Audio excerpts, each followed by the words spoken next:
Alright, today we're starting a topic on indices, and I'll be honest, it's not the most exciting of topics to study on its own, but it'll just be very useful and convenient to get good at these for a lot of things you'll do later. So maybe it's a bit like learning in times tables. It's just very nice to get used to and get automatic with how these things work.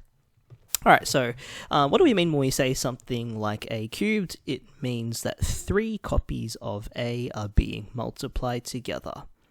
And then A to the power of 4 would mean 4 copies of A are being multiplied together.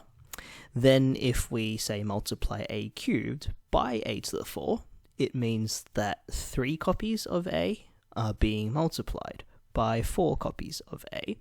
And this would give a total of 7 copies of A being multiplied together.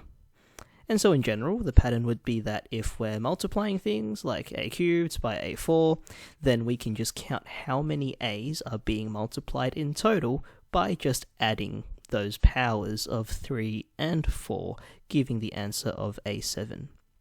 So in general, when multiplying things with the same base, we add the powers.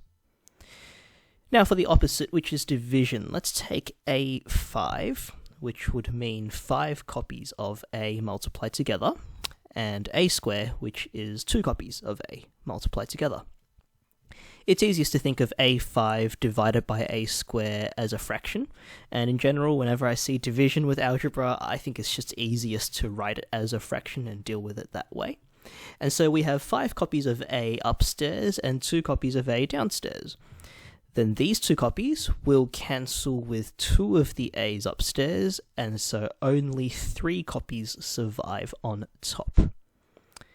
Now this time the pattern would be that if we're dividing things like A5 by A square, we can count how many A's are left over at the end by just subtracting the powers of 5 and 2, giving the answer of A cubed.